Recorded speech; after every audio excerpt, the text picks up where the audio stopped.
네, 오늘 설교 제목은 피곤한 자요 라는 제목입니다. 오늘 말씀을 또 함께 나눌 때 전하는 저나 듣는 여러분들이나 모두에게 하나님의 은혜가 있기를 축복합니다. 제가 나이가 얼마 되지 않았지만 인생을 살아보니까 인생이 참 피곤해요. 이 목사가 이런 말하면 별로 은혜가 안 되는 줄 알지만 사실은 그렇다합니까? 목사라고 늘 행복하고 이런 거는 만화 속에나 있는 이야기죠. 인생이 참 피곤하다 그런 생각을 하게 됩니다. 회사 다니는 분들도 피곤하고 또 사업하시는 분들도 피곤하고 주부들도 얼마나 피곤한지 몰라요. 우리 남편들 참 적극적으로 도와줘야 됩니다. 참 주부들도 참 피곤하고 그리고 심지어 아이들도 요즘은 피곤해요. 아이들이 얼마나 피곤한지 몰라요. 제가 어릴 때는 별로 그렇게 피곤하다는 느낌은 못 받았던 것 같아요. 저는 초등학교 그러니까 5학년까지 전 시골에서 아주 깡촌에서 초등학교 시절을 보냈거든요. 그때는 하루 종일 노는 게 일이었어요. 공부는 무슨 공부입니까? 깡촌에서. 그래서 반에서 한 꼴찌에서 몇 등 했던 것 같아요. 학교는 놀러 가는 거고 집에 오는 것도 놀러 오는 거고 하루 종일 놀았던 것 같아요. 지금 생각해보면 그때가 제일 행복했던 것 같아요. 근데 요즘 아이들은 그렇게 못 자라죠. 참 불쌍합니다. 요즘 아이들도 입만 열면 피곤하다 그러고 정말 피곤한 시대가 되었습니다. 여러분 신앙생활하는 것도 솔직히 피곤할 때가 많죠. 신앙생활이 항상 행복하지만은 않습니다. 목회도 마찬가지예요. 목회도 피로감을 느낄 때가 많습니다.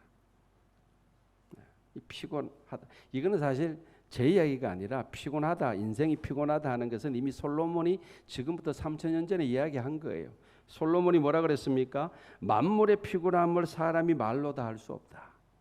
이미 3000년 전에도 그렇게 피곤한 인생을 살았다면은 오늘날과 같이 쉴 틈 없이 돌아가는 현대 문명 속에 사는 우리 현대인들은 얼마나 더 피곤하겠습니까?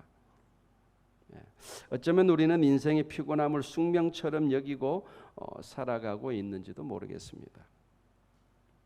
그렇다고 해서 이 피곤함을 그냥 운명이겠거니 하고 그냥 이렇게 방치해 두면은 안 됩니다.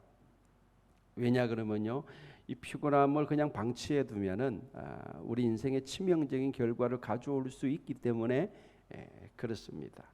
오늘 본문에 이렇게 말하죠. 너희가 피곤하여 낙심하지 않기 위하여 이런 표현을 쓰죠. 피곤하여 낙심하지 않기 위하여. 그렇죠. 여러분 피곤한 것을 그대로 쌓아 놓으면요 무기력증에 빠집니다. 제 경험에 의하면은. 그리고 무기력증에 걸리면요 낭망하게 돼요. 낙심하게 됩니다. 그러다 보면 어떻게 됩니까? 만사가 귀찮아지고 모든 것을 포기하고 싶은 마음이 들게 되는 겁니다. 이거를 치유하지 않으면은, 이 마음을 회복하지 않으면은 치명적인 결과를 초래하게 되죠. 그래서 이게 피곤함, 이게 마음의 피곤함을 이야기하는 거거든요. 이걸 우리가 반드시 해결해야 됩니다. 그냥 운명이겠거니 모든 사람이 다 그렇게 살겠거니 하고 그냥 내버려 두면은 뜻하지 않는 사고가 우리 삶 가운데 일어날 수 있게 되는 것이죠. 이것은 그리스도인이라고 예외가 아닙니다. 이거는 믿지 않는 사람들에게만 해당되는 이야기라고 생각하지 마세요. 이 그리스도인들도 피곤한 인생을 사는 것은 마찬가지입니다. 그래서 성경은 우리에게 뭐라고 권면하냐 그러면 무릇 지킬 것보다 내 마음을 지키라. 내 마음을 지키라. 이렇게 우리 권면합니다. 잠언 4장 23절이죠. 모든 지킬 만한 것 중에 더욱 내 마음을 지키라. 생명의 근원이 이에서 납니다. 이게 마음 관리가 굉장히 중요한 거예요. 마음이 너무 피곤하고 지쳐 있는데 이거를 관리하지 않고 내버려 두면은 생명력이 고갈되는 거예요. 그러면 어떤 일이 일어날지 모르는 거예요.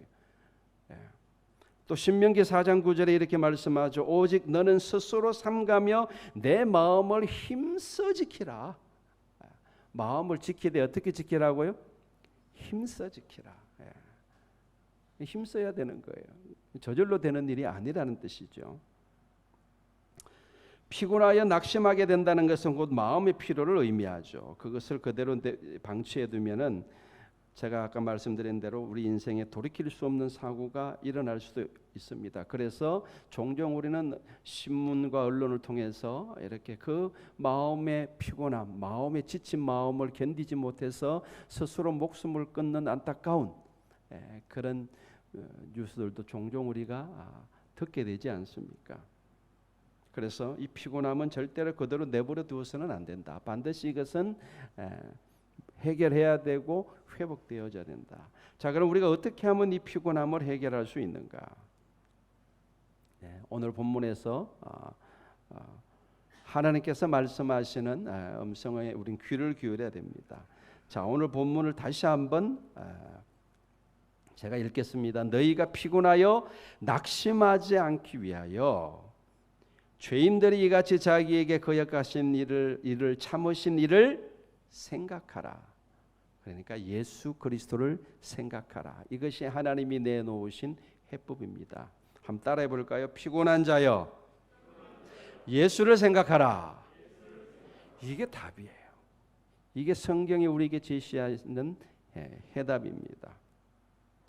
어쩌면 동문서답과 같은 처방이 아닐 수 없습니다. 그러나 곰곰이 생각해 보면요, 여러분 우리가 어떤 어려운 상황이나 그런 특별한 순간에 처하면은 누군가를 이렇게 생각하게 되죠.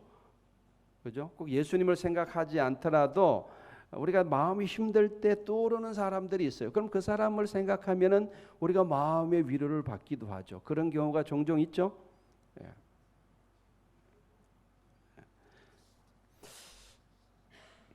언젠가 월스트리트 저널이라는 유명한 경제 전문지의 광고 한 편이 실렸습니다. 유나이티드 테크놀로지라는 회사의 광고였는데 그 어떤 사람의 사진을 게재해 놓고 그 옆에다가 글귀를 적어놨어요. 그 글귀가 이렇습니다. 이렇게 광고를 냈어요. 만약 당신이 낙심해 있으면 이 사람을 생각해 보십시오. 학력은 국민학교를 중퇴했고 시골에서 구멍가게를 열었지만 그나마 파산하였습니다.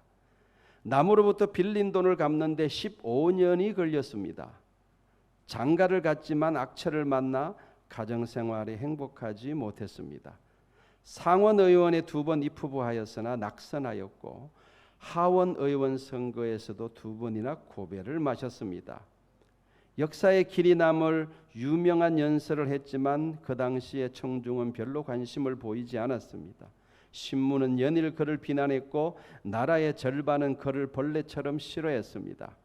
그럼에도 전 세계 곳곳에서 이 사람 때문에 용기를 얻게 된 사람이 얼마나 많은지 모릅니다. 죽은 지 100년이 훨씬 지났음에도 그의 존재는 더욱 새롭게 빛나고 있습니다. 그는 에이브러함 링컨입니다. 광고를 그렇게 냈어요. 참 인상적인 광고지 않습니까? 실패로 낙담해 있는 사람들이 이 광고를 보고 링컨을 생각하고 얼마나 큰 위로를 받았겠습니까? 누군가를 생각하게 될 때 그 사람을 떠올릴 때 우리가 위로를 받는 경우가 종종 있죠. 하나님은 피곤한 인생들에게 말씀합니다. 예수를 생각하라. 예수를 바라보라.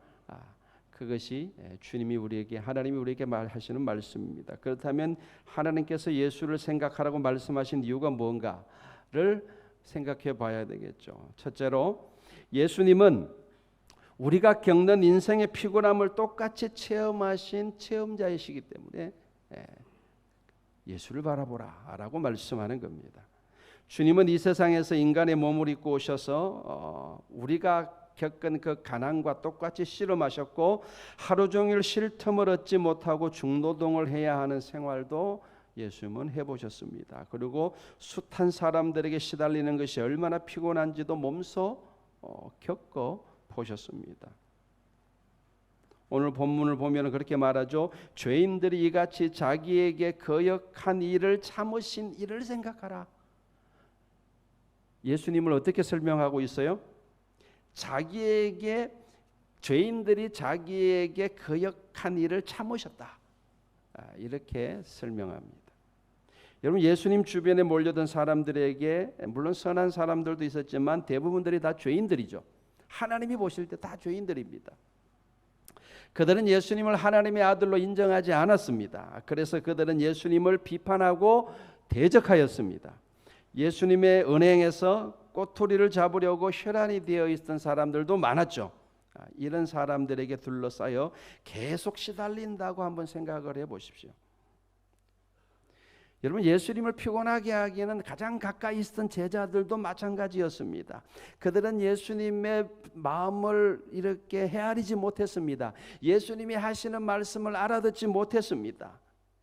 소귀의 경일기도 이런 경우를 두고 하는 말이죠. 도무지 예수님이 하시는 말씀을 알아들을 수 없고 예수님과 소통이 안 되는 거예요. 그런 제자들을 데리고 다니시는 예수님 마음이 얼마나 답답하고 피곤하셨겠습니까? 심지어 그 제자들 가운데는 예수님을 배반한 제자도 있었습니다. 이런 형편없는 제자들을 데리고 다니면서 예수님의 심신이 얼마나 피곤하셨을까 충분히 추측을 할 수가 있죠. 여러분, 동병상련이라는 말을 아실 겁니다. 같은 병을 알아본 사람만이 상대방의 처지를 진심으로 위로해 줄 수가 있는 것이죠.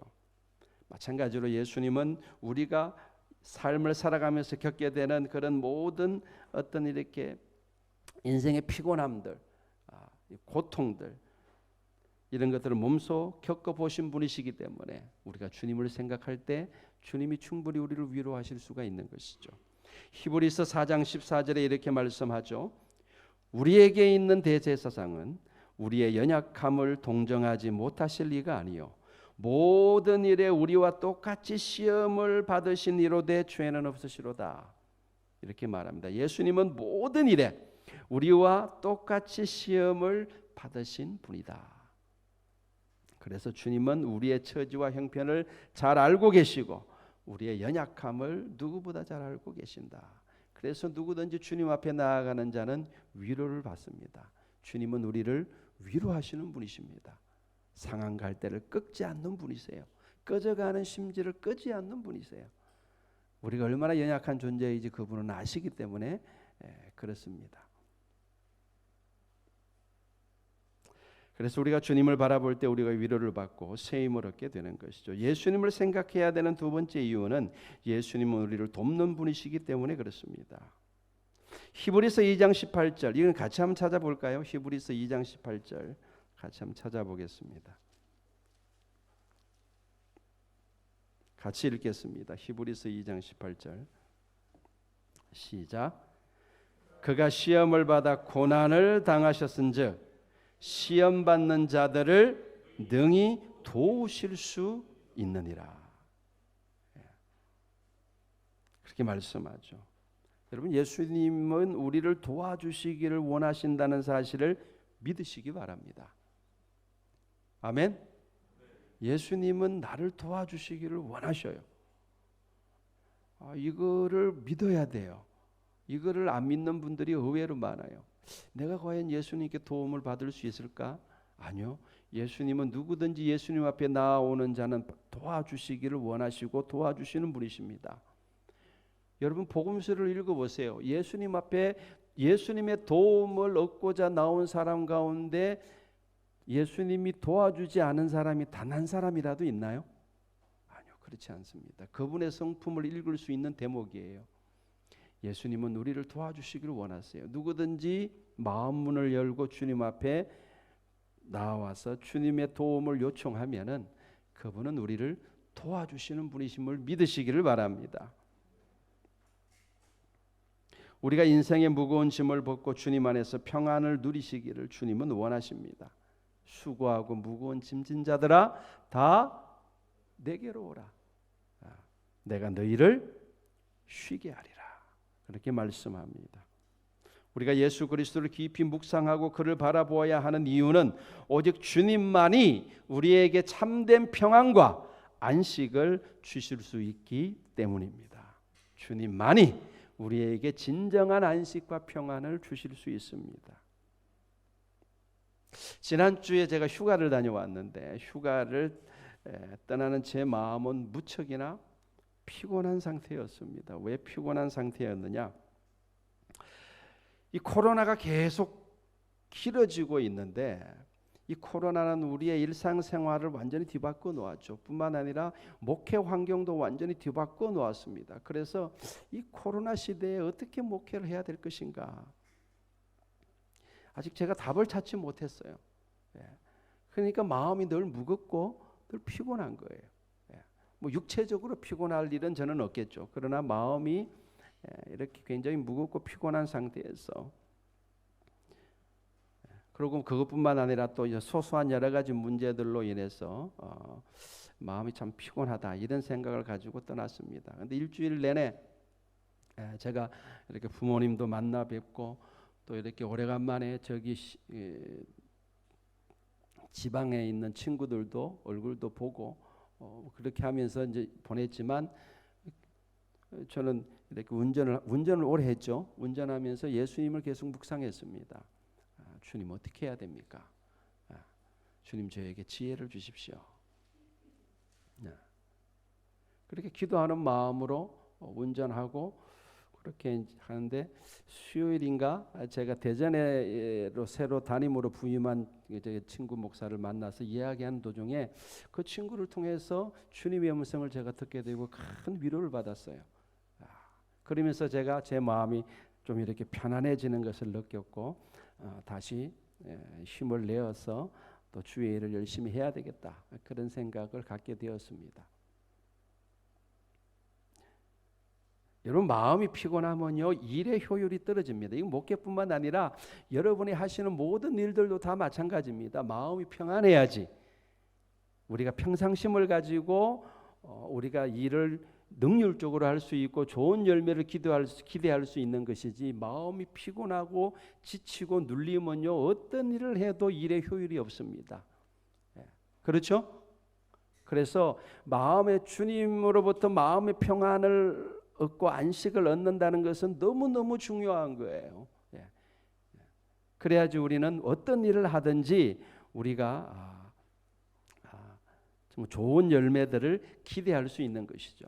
그거는 뭐 목회도 마찬가지죠. 목회도 마찬가지입니다. 다른 모든 일들도 마찬가지입니다. 마음의 근심만 가득하면은 되는 일이 없는 것이죠. 그러니까 여러분, 예수님의 도우심을 구하시길 바랍니다. 예수님은 우리를 도와주실 수 있는 분이십니다. 그리고 우리를 도와주시기를 원하시는 분이십니다. 우리가 주님의 그 도우심을 구할 때 주님께서 우리에게 참된 안식과 평안을 우리에게 허락하여 주실 줄로 믿습니다. 그러면 우리는 되는 거예요. 어떤 상황 속에서도 흔들리지 않고 성실하게 우리는 우리의 삶을 성실하게 살아갈 수 있는 힘을 얻게 되는 겁니다. 할렐루야. 그런 은혜가 있기를 주의 이름으로 축원합니다. 자, 예수님을 생각해야 되는 세 번째 이유는요, 우리에게 영원한 소망을 주시기 때문에 그렇습니다. 자, 오늘 읽진 않았지만 2절 말씀을 볼까요? 히브리서 12장 2절. 자, 제가 읽을게요. 믿음의 주여 또 온전하게 하시는 이인 예수를 바라보자. 그는 그 앞에 있는 기쁨을 위하여 십자가를 참으사 부끄러움을 개의치 아니하시더니 하나님 보좌 우편에 앉으셨느니라. 이렇게 말씀합니다. 예수님은 예수님 앞에 놓여 있는 기쁨을 위하여 십자가를 참으셨다, 이렇게 말합니다. 뭘 위하여 십자가를 참으셨다고요?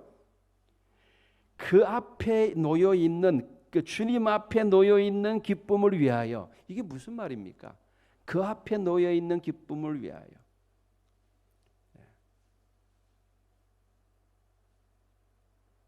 그러니까 예수님 앞에 놓여 있는 소망을 바라보고, 예수님은 그 소망을 바라보고 십자가를 참으셨다는 뜻이죠.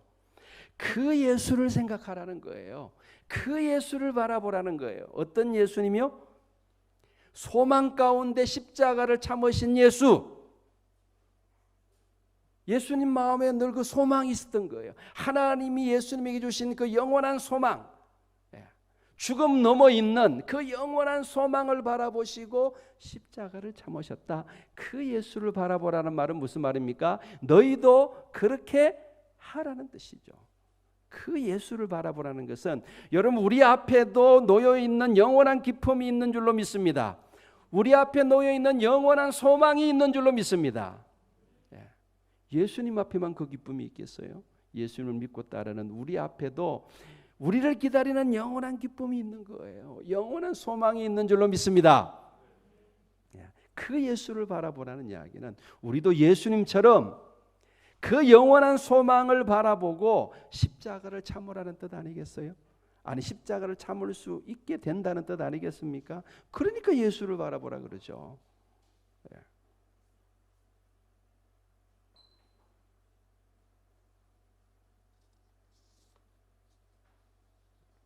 로마서 8장 18절에 사도 바울은 이렇게 말합니다. 현재의 고난은 장차 우리에게 나타날 영광과 좋게 비교할 수 없도다. 제가 정말 좋아하는 말씀 중에 하나입니다. 현재 우리가 삶을 살아가면서 당하는 이 수많은 어려움과 공고함과 고난들 다 있죠. 없는 사람이 누가 있습니까? 여기 앉아 계신 분 가운데 그거 없는 사람 한 사람도 없어요. 다 있습니다. 나름대로 다 인생이 공고하고 힘들고 피곤해요. 그러나 그것은 장차 우리에게 나타날 영광과 비교하면 비교가 안 된다는 거예요. 이건 무슨 말입니까? 그만큼 앞으로 장차 우리가 받을 영광이 크다는 뜻이죠. 크다는 뜻입니다. 사도 바울도 그 영광을 바라보고 자신이 당하는 그 무수한 어려움을 참아냈습니다. 여러분 우리가 인생의 공감을 참아낼 수 있는 힘은 여러분 예수 그리스도 안에 있는 소망인 줄로 믿습니다. 주님이 우리에게 주시는 소망인 줄로 믿습니다. 그 소망이 여러분 크면 클수록 우리는 흔들리지 않는 삶을 살아갈 수가 있습니다. 주님이 그렇게 하셨듯이. 여러분 경제적으로 심각한 어려움을 겪고 계신 분이 있습니까? 사업이 흔들리는 분이 있습니까? 직장이나 또는 학교에서 이렇게 심한 경쟁으로 인해서 마음이 지친 분들이 있습니까? 우리는 사람들이기 때문에 그런 것들로 인해서 우리 마음이 상할 수 있습니다. 삶의 여러 가지 문제들로 인해서 우리 마음이 지칠 수 있습니다. 그러나 그런 일을 가지고 낭망하지 마시기를 바랍니다. 그럴 때마다 예수님을 바라보시길 바랍니다. 예수 그리스도를 바라보시고 소망 가운데 십자가를 참으신 그분을 기억하시기를 바랍니다. 그래서 여러분들도 힘을 얻으시고 소망 가운데 힘을 얻으시고 어려운 가운데에서도 주님이 여러분에게 부탁하신 저와 여러분 부탁하신 삶을 성실하게 살아가실 수 있기를 주의 이름으로 축원합니다. 자, 그러면 우리가 예수를 생각하라 라고 오늘 하나님께서 말씀하시는데 그럼 구체적으로 우리가 어떻게 하면 될까요? 저는 두 가지 아이디어를 여러분에게 제안하고 싶습니다. 첫 번째는요, 여러분 하루 일과로 실험하는 동안에 피곤하여 지칠 때마다 잠시라도 예수님을 떠올려 보는 겁니다. 1분도 좋고 2분도 좋습니다. 잠깐 동안이라도 예수님을 생각할 수 있도록 여러분 한번 노력해 보십시오. 이거는 훈련이 필요한 것 같아요. 운전을 하고 가다가도 피곤하다는 생각이 들고 마음이 답답해지면 그때 어떤 일을 하고 있는 중이라도 상관없습니다. 사무실에서 사무를 보고 있든지 운전을 하고 있든지 학생들은 공부를 하고 있든지 군인들은 군복무를 하고 있든지 갑자기 피곤함이 밀려올 때 그때 어떻게 하라고요? 그때 예수를 생각하라는 거예요. 1분도 좋고 2분도 좋습니다. 이렇게 문득 예수님을 생각하는 습관, 이게 습관이 돼야 돼요. 그것이 여러분 그 습관이 되면요 하나님 우리의 마음이 그때마다 새로워지는 것을 경험하게 될 것입니다. 마음이 바뀌어요. 이건 놀라운 경험입니다. 이거 제가 여러분에게 제안하고 싶은 첫 번째 제안이고, 두 번째는 적어도 일주일에 1시간 정도를 확보해서 예수님과 단둘이 있는 시간을 가지자는 것입니다. 물론 매일매일 말씀 묵상하는 분들은 예외입니다. 그분들은 계속 그렇게 하시면 돼요. 근데 너무너무 바빠서 이게 말씀 묵상하는 게 습관이 안 돼서 바빠서 일주일 내내 말씀 묵상을 못하는 분들에게 제가 지금 제안하는 겁니다. 적어도 일주일에 1시간, 일주일에 1시간을 시간을 좀 내시라는 거예요. 그래서 그 1시간은 오직 예수님에게 드리는 겁니다. 예수님만 생각하는 1시간을 가져보자는 겁니다. 한 주 중에 어느 날이라도 좋습니다. 뭐 월요일도 좋고 토요일도 좋고 일주일에 하루 한 번. 그리고 시간도 뭐 밤이든 새벽이든 낮이든 여러분이 편한 시간이 좋겠습니다. 그리고 이 구별된 1시간 동안은 여러분이 예수님과 단둘이 있을 수 있는 환경을 만들어 보시길 바랍니다. 그러니까 그 시간만은 핸드폰도 끊으셔야 돼요. 그리고 오직 이렇게 다른 사람들도 같이 동행하는 사람이 있으면 안 됩니다. 오직 나 혼자 예수님과 독대하는 거예요. 모든 것을 다 끊어버리고 홀로 주님 앞에 서는 시간. 여러분 이 시간이 꼭 필요합니다. 이 시간이 너무너무 중요해요. 어떤 분들은 이 바쁜 세상에 어떻게 그렇게 1시간 내기가 어디 쉬운 일인 줄 압니까? 이렇게 반문할 분도 있겠지만 여러분 곰곰이 생각해 보면 이건 거짓말이에요. 여러분 몸이 피곤할 때 여러분 사우나 가시죠? 저는 사우나를 거의 안 가지만 여러분 사우나 가면요 1시간 금방 갑니다. 그거는 여러분들 시간 아깝다고 생각들을 안 하세요. 그러니까 사실은 1시간 내는 게 힘든 게 아니에요. 예수님과 1시간 내는 게 힘든 거지. 그렇죠? 우리가 정직해야 됩니다. 시간이 없어가지고 너무 바빠서 일주일에 1시간 못 낸다 이 거짓말이에요. 여러분 골프 치러 가는 사람들은 하루 종일도 가서 치더구만요. 그리고 예수 안 믿는 사람들은 기분이 꿀꿀하고 그럴 때 친구들 만나 술 한잔 하죠. 술 한잔 하면요 1시간 2시간 금방 갑니다. 그러면서도 예수님과 단둘이 있는 1시간을 내기 어렵다? 이건 말이 안 되는 소리죠. 이건 영적인 게으름입니다. 그래서 제가 여러분이 제안하는 거예요. 적어도 일주일에 1시간, 일주일에 1시간은 주님과 독대하는 시간을 갖자. 그 시간은 말씀을 통해서 예수님을 깊이 묵상하는 거죠. 여러분 우리가 느끼는 이 피곤함이 육신의 피곤함에 불과하다면 그건 잠을 자거나 또는 사우나를 하거나 또는 골프를 치거나 등산을 하면 풀릴 수 있어요. 육신의 피곤함은 그렇게 풀 수 있습니다. 그러나 우리의 피곤은 근본적으로 영적인 피곤함이에요. 우리가 인식하든 인식하지 못하든 근본적으로 영적인 피곤함입니다. 이 영적인 피곤함은요 사우나나 등산 이런 것들로 풀 수 없습니다. 영적인 피곤함은요 영적으로 풀어야 됩니다. 다시 말해서 우리의 영혼이 주님과 연결되어져야지 풀리는 근본적인 피곤함인 거예요. 그래서 주님과 이렇게 깊이 주님과 만나는 이 시간이 없는 사람들은요 결코 주님이 주시는 쉼을 얻을 수가 없습니다. 그러니까 신앙생활을 해도 피곤한 거예요. 저는 여러분들이 그렇게 되지 않기를 바랍니다. 그래서 오늘 여러분에게 제안하는 거예요. 일주일에 1시간. 일주일에 1시간. 여러분 매주 1시간씩 주님과 독대하는 이 거룩한 습관이 몸에 배잖아요. 여러분 인생에 혁명이 일어날 겁니다. 틀림없습니다. 놀라운 일들이 일어납니다. 틀림없습니다. 저는 그런 놀라운 하나님이 주시는 은혜를 맛보고 하나님의 은혜 가운데 정말로 성공적인 인생을 경영해 가시기를 주의 이름으로 축원합니다. 자 이제 말씀을 마치겠습니다. 피곤하고 지칠 때마다 예수님을 묵상하시기를 바랍니다. 예수를 바라보라. 예수를 깊이 생각하라. 이것이 하나님이 우리에게 주시는 말씀입니다. 오직 주님만이 우리의 영혼의 힘과 능력을 주시기 때문에 그렇습니다. 주님을 날마다 묵상하는 가운데 날마다 새 힘을 얻고 승리하는 삶을 살아가시는 여러분들 되시기를 주님의 이름으로 축원합니다. 기도하겠습니다.